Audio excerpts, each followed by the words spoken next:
யார் என்ன சொன்னாலும் சரி, நாங்கள் எங்கள் வேலையை பார்த்து கொண்டே இருப்போம் என்று முடிவெடுத்திருக்கிறார் எதிர்க்கட்சி தலைவர் எடப்பாடி பழனிசாமி. ஒரு பக்கம் அதிமுகவின் வாக்குகளை தாவேகா எடுத்துக்கொள்ளும் என்கிறார்கள், மறுபக்கம் என்டிஏ கூட்டணிக்குள் கட்சிகளுக்கு இடையிலான வாக்கு பரிமாற்றம் நடக்காது என்கிறார்கள். எதையும் கண்டுகொள்ளாமல் அடுத்த கட்ட வாக்குறுதிகளை கொடுத்திருக்கிறார் அதிமுக பொதுச் செயலாளர். அனைத்து இந்திய அண்ணா திராவிட முன்னேற்ற கழகத்தின் சார்பாக ஏற்கனவே முதற்கட்ட தேர்தல் அறிக்கை வெளியிட்டோம். தற்போது இரண்டாம் கட்ட தேர்தல் வாக்குறுதிகள் அறிவிக்கப்படுகிறோம். தேர்தல் அறிவிப்பு ஒன்று, முதியோர் உள்ளிட்டோருக்கான ஓய்வூதியங்கள் 2000 உயர்வு.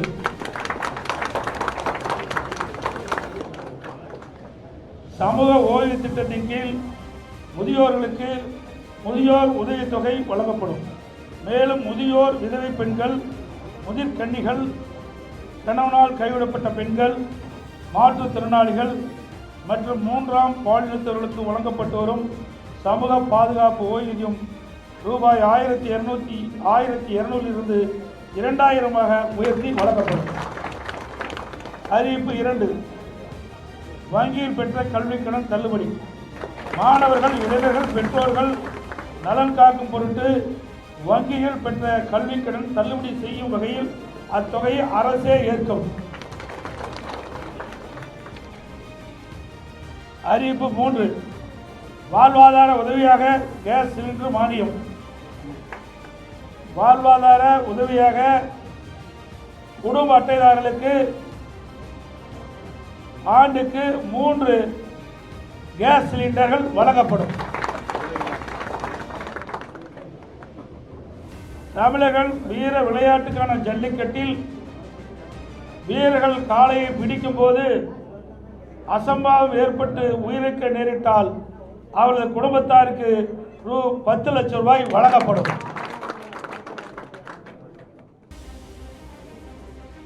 அதேபோல் தமிழர்கள் வீர விளையாட்டான ஜல்லிக்கட்டு விளையாட்டின் போது காலையில் அடக்கும் ஜல்லிக்கட்டு வீரர்கள் அசம்பாவிதம் ஏற்பட்டு உயிரிழக்க நேரிட்டால் அவரது குடும்பத்தாருக்கு ரூபாய் 10 லட்சம் வழங்கப்படும். அதேபோல் படுகாயமடைந்தவர்களுக்கு மருத்துவ சிகிச்சைக்காக ரூ. 2 லட்சம் வழங்கப்படும்.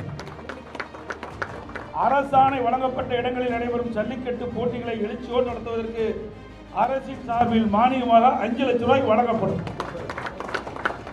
ஜல்லிக்கட்டு போட்டி நடத்துவதற்கு தற்போது கடைபிடிக்கப்பட்டு வருகின்ற ஆன்லைன் முறையை ரத்து செய்யப்படும். ஏற்கனவே இருந்த பழைய நடைமுறையை மீண்டும் பின்பற்றப்படும். அறிவிப்பு 5, சிறுபான்மை வகுப்பைச் சேர்ந்த மகளிர் சுயதொழில் தொடங்குவதற்கு பட்டியலா கடன் மற்றும் மாற்றுத்திறனாளி கூட்டுறவு வங்கிகள் வாங்கிய கடன் தள்ளுபடி. இஸ்லாமிய, கிறிஸ்துவ மற்றும் ஏனைய சிறுபான்மை வகுப்பைச் சேர்ந்த மகளிர் சுய தொழில் தொடங்குவதற்கு வட்டிலா கடன் வழங்கப்படும். மாற்றுத்திறனாளிகள் கூட்டுறவு வங்கியில் வாங்கிய கடன் தள்ளுபடி செய்யப்படும். ஏற்கனவே அனைத்து பெண்களுக்கும் மாதந்தோறும் ரூபாய் 2000, நகர பேருந்துகளில் ஆண்களுக்கும் கட்டணமில்லா பேருந்து பயணம், சொந்த வீடு இல்லாதவர்களுக்கு தரமான கான்கிரீட் வீடு, 100 நாள் வேலைவாய்ப்பு திட்டம் 150 நாட்களாக உயர்வு, ரூபாய் 25,000 மானியத்துடன் 5 லட்சம் மகளிருக்கு இருசக்கர வாகனங்கள் என அனைத்தும் தனிநபர்களுக்கு நேரடியாக பயனளிக்கக்கூடிய திட்டங்களாகவே இருக்கின்றன. ஏற்கனவே இத்தகைய வாக்குறுதிகள் அரசியலில் ஆதிக்கம் செலுத்துகிறது என்றாலும் பீகார் தேர்தலுக்கு பிறகு அந்த போக்கு அதிகரித்திருக்கிறது. பீகாரில் என்டிஏ கூட்டணிக்கு கிடைத்த பிரம்மாண்ட வெற்றிக்கு காரணம் மகிழா ரோஜ்கர் யோஜனா திட்டத்தின் கீழ் மாநிலத்தில் உள்ள 1.54 கோடி பெண்களுக்கு ரூபாய் 10,000 வழங்கியது. இதை அனைத்து மாநில கட்சிகளும் பின்பற்ற ஆரம்பித்திருக்கின்றன. இந்த போக்கு இன்னும் அதிகரிக்கும் என்கின்றனர் அரசியல் விமர்சகர்கள். இது தொடர்பாக பேசுவதற்காக பத்திரிகையாளர் சுவாமிநாதனை தொடர்பு கொண்டார். விரிவான பார்வையை முன்வைத்தார். சார் வணக்கம். அதிமுக தரப்புல இருந்து இரண்டாம் கட்ட தேர்தல் வாக்குறுதிகள் கொடுத்திருக்காங்க, நிறைய வாக்குறுதிகள் கொடுத்திருக்காங்க. ஆனா அதிகமான வாக்குறுதிகள் பணம், கடன் தள்ளுபடி, பணம் கொடுக்கப்படும் அப்படின்ற ஓய்வூதியம் சார்ந்த திட்டங்களாக இருக்கு. அப்புறம் ஏற்கனவே கொடுத்த வாக்குறுதிகளும் இது தொடர்பாக இருந்தது. தற்போதைய அரசியல் கட்சிகள் இந்த மாதிரியான வாக்குறுதிகளுக்கு மட்டும்தான் முக்கியத்துவம் கொடுக்குறாங்க. இந்த அரசியலை எப்படி புரிஞ்சுக்கிறது? முக்கியமா பெண்கள் தொடர்பான வாக்குறுதிகள். அது அண்மையில நடைபெற்ற பீகார் தேர்தல் அதுக்கு ஒரு முன்னுதாரணம். நீங்க பீகாரை பார்க்கலாம். பீகார் மாநிலத்துல மகளிர்கள் சுயதொழில் தொடங்குறதுக்காக ஒவ்வொரு குடும்ப அட்டைக்கும் பெண்களுக்கு 10,000 ரூபாய் போட்டாங்க. அது ரிசல்ட்ல எவ்வளவு பெரிய தாக்கத்தை ஏற்படுத்துச்சு நம்ம பார்த்தோம். கிட்டத்தட்ட அதற்கு முன்பு ஓட்டு திருட்டு அப்படிங்கிற பேர்ல ராகுல் காந்தி அவர்கள் மேற்கொண்ட நடைபயணமா இருக்கலாம், பிரச்சாரமா இருக்கலாம், எதிர்கட்சிகள் எல்லாம் ஓரணியில திரளணும்னு ராகுல் காந்தி அவர்கள் அழைப்பு கொடுத்ததா இருக்கலாம், ராஷ்டிரிய ஜனதா தளம் போன்ற கட்சிகள் எல்லாம் அவர்களோடு சேர்ந்திருந்து ரொம்ப தீவிரமா கிளம்பி பண்ணாங்க, கிரவுண்ட் ஒர்க் பண்ணாங்க. பட் எலெக்ஷன் ரிசல்ட்டை பாத்தீங்கன்னா படுதோல்வி அடைஞ்சிச்சு பீகார்ல. காரணம் ஒரு 10,000 ரூபாய் அந்த அளவுக்கு ஒரு பெரிய தாக்கத்தை ரொம்ப குறிப்பா பெண்கள் சமூகத்துல ஏற்படுத்துது. ஏற்கனவே நரேந்திர மோடி அவர்கள் தமிழ்நாட்டுக்கு வருகிற பொழுதும் ஒரு விஷயத்தை குறிப்பிட்டார், டபுள் இன்ஜின் கவர்மெண்ட். அதான் பீகார்லயும் அவர் சொல்லிக்கிட்டே வந்தார். பீகார் ஃபார்முலா அவங்களுக்கு எப்படி வெற்றி தந்துச்சுன்னா பண பலன்கள் தான். நீங்க இப்ப திட்டங்கள் சொல்லலாம், புதிய புதிய பாலங்கள் கட்டுவேன், மேம்பாலங்கள் அமைப்போம், உங்க ஊரை புத்துணர்ச்சியா மாத்தோம், இதெல்லாம் பழைய கால வாக்குறுதிகள் சொல்றேன். கிராமம் புத்துயிர் பெறும், உங்க கிராமத்துக்கு இணையதள வசதி செய்வோம், ஒய்ஃபை வசதி செய்வோம்லாம் கடந்த காலங்களில் தேர்தல் அறிக்கையில் இடம்பெற்றிருக்கோம்.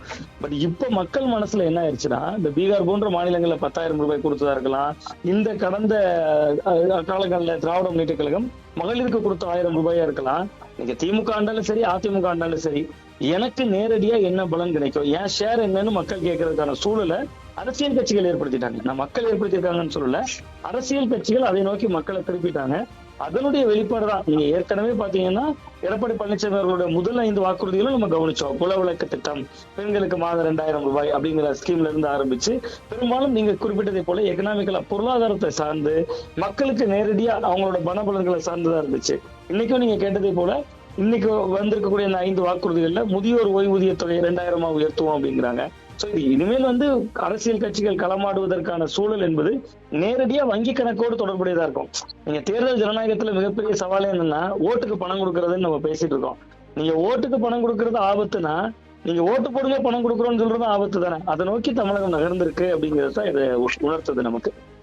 இன்னொன்னு சார், இந்த எடப்பாடி பழனிசாமி அவர்கள் தலைமையில கூட்டணி அவர் எப்படி ஆட்சிக்கு வந்தா பாஜக கிட்ட இருந்து எப்படி வாங்குவாருன்னு சொல்லிட்டு, இந்த திட்டங்களை எப்படி வாங்குவாரு, தமிழ்நாட்டுக்கு தேவையான திட்டங்களை எப்படி கொண்டு வருவாருன்னு சொல்லிட்டு நிறைய விமர்சனங்கள் வச்சாங்க. ஆனா இப்போ அவர் அறிவிச்ச அந்த வாக்குறுதிகளாகட்டும் கொள்கைகளாகட்டும் சில விஷயங்கள் மத்திய அரசோடு நேரடியாக தொடர்புடையது. ஸோ அவங்க டபுள் இன்ஜின் சர்க்கார் அப்படின்னு சொல்லும் போது அதற்கு டபுள் இன்ஜின் சர்க்கார் தானே, எங்களுக்கு ஓட்டு போடுங்க, நான் மத்திய அரசு கிட்ட இருந்து இதை வாங்கி தந்துடுறேன் அப்படின்னு நேரடியாக சொல்றதை எடுத்துக்கலாமா? இல்ல, நிச்சயமா அதனுடைய குறியீடு தான் அது. டபுள் இன்ஜின் அரசு அவர் பலமுறை தெளிவுபடுத்தி இருக்கிறார். மத்திய அரசோடு நெருக்கமாக இருக்கிற பொழுது பல திட்டங்கள் வரும்னு சொல்லியிருக்காரு. பட் இவ்வளவு இலவச திட்டங்களுக்கு மத்திய அரசிட்ட இருந்து அவர் எவ்வளவு நிதியை வாங்கி வர்றது சாத்தியம் என்பதும் ஒரு சின்ன சந்தேகமா தான் இருக்கு. நீங்க மத்திய அரசு திட்டங்கள் ஓகே, அவங்களும் கொடுக்குறாங்கல்ல. இப்ப நீங்க இந்தியா முழுவதும் பாத்தீங்கன்னா விவசாயிகளுக்கு ஒவ்வொரு 3 மாதங்களுக்கு ஒரு முறை 2,000 ரூபாய் வைத்து வங்கி கணக்குல அதுவும் அவங்களும் போட்டுதான் இருக்காங்க. கிட்டத்தட்ட ஒரு வருடத்துக்கு 6,000 ரூபாய் போடுறாங்கன்னு நினைக்கிறேன் விவசாயிகளுடைய வங்கி கணக்குல. நாடு முழுவதும் எத்தனையோ லட்சம் விவசாயிகள் பயன்படுறாங்க. அப்ப நீங்க இன்னைக்கு பிஜேபி அந்த பார்வையை நோக்கி தானே மாறிட்டாங்க. மக்களுக்கு விவசாயிகளுக்கு ஏதோ ஒரு வகையில வங்கியில பணம் செலுத்த வேண்டிய சூழல் வந்துருச்சு. அங்க விவசாயிகளுக்கு தானே கொடுக்குறாங்க, வருஷத்துக்கு 6,000 ரூபாய் கொடுக்குறாங்க அப்படின்னு நம்ம நினைக்கலாம். பட் பலனாளிகள் உண்மையிலேயே 100% விவசாயிகள் மட்டும் தானே. வீட்டுல 2 தென்னை மரம் இருக்கிறவரும் விவசாயம் தான் வாங்கிட்டு இருக்காரு அந்த திட்டங்களை.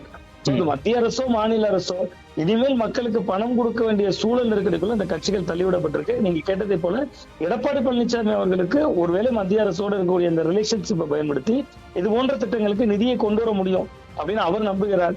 இன்னொன்று, இவருக்கு நிதியை கொடுக்கக்கூடிய இடத்துல பாஜகவும் இருக்கும். ஏன்னா அவர் சில அட்ஜஸ்ட்மெண்ட்களால டபுள் இன்ஜின் கவர்மெண்டா தான் மாறப்போகும் ஒருவேளை இந்த ஆட்சி அமைந்தால் அப்படிங்கிறதுனால பாஜகவுக்கும் அதுல லாபம் தான் இருக்கும். அதனால அவர்கள் கேட்டால் கொடுக்கதான் செய்வாங்க. அப்படின்னு எப்படி கவுண்டர் பண்ணுவாங்க சார்? அதிமுக நாங்க டபுள் இன்ஜின் வந்தா நாங்க இதெல்லாம் கொண்டு வருவோம் அப்படின்னு சொல்லுவாங்கல்ல. ஆமா, நிச்சயமாக இல்ல. திமுகவும் இனிமேல் பதிலுக்கு இதே போன்ற மென்மையான அரசியல் அவர்களும் செய்ய முடியாது. அவர்களும் இப்ப குறைந்தபட்ச மகளிர் உரிமை தொகையை உயர்த்துவாங்க. நீங்க இப்ப அதிமுக நாங்க செய்வேன்னு சொல்றதுக்கும் திமுக நாங்க செய்வேன்னு சொல்றதுக்கும் மக்கள் மத்தியில ஒரு பெரிய வித்தியாசம் இருக்கும். என்ன வித்தியாசம்னா, திமுக ஆல்ரெடி கொடுத்துட்டு இருக்காங்கல்ல, கிட்டத்தட்ட 1,30,00,000 பெண்களுக்கு மகளிர் உரிமை தொகை கொடுத்துட்டு இருக்காங்க. அந்த இடத்த என்ன பண்ணுவாங்கன்னா, நாங்க இன்னும் ஒரு 2,000 உயர்த்துறோம்னு திமுக சொல்லும் போது அது இன்னுமே கொஞ்சம் மக்களால் ஈர்க்கப்படக்கூடிய அம்சமா மாறிடும். ஏற்கனவே குலவிளக்கு திட்டம்ங்கிற பேர்ல எடப்பாடி பழனிசாமி அவர்களும் 2,000 ரூபாய் வச்சிருக்காரு. இப்ப திமுக அதே விஷயத்த சொல்லுதுன்னா, நம்ம ஆல்ரெடி இதுல பயனாளியா இருக்கோம், ஒருவேளை திமுக ஆட்சிக்கு வந்தா கூட்டிருமோ அப்படின்னு இனிமேல் அதிமுகவுக்கு இணையாக திமுகவும் இந்த ஸ்கீம்ஸ் அறிவிக்கிறப்ப களம் இன்னுமே கொஞ்சம் ரொம்ப கூர்மையாக மாறுவதற்கான வாய்ப்பு இருக்கு. இன்னொன்று, திமுக சொல்லும் போது அதன் மீதான ஒரு நம்பகத்தன்மையும் கூடும். ஏன்னா இப்ப ஏடிஎம்கே செய்வாங்களா செய்ய மாட்டாங்களா, பிஜேபி கவர்மெண்ட் பின்னாடி இருக்கா, அது இதான்னு ஏகப்பட்ட குழப்பங்கள் இருந்தாலும் கூட திமுக ஏற்கனவே கொடுத்துட்டு இருக்கிற திட்டம் தானே. சோ அதனால திமுக அப்படி சொல்லுகிற பொழுது அது திமுகவுக்கு தான் சாதகமா இருக்கும் அப்படின்னு பாத்து. நன்றி சார். நன்றி சார்.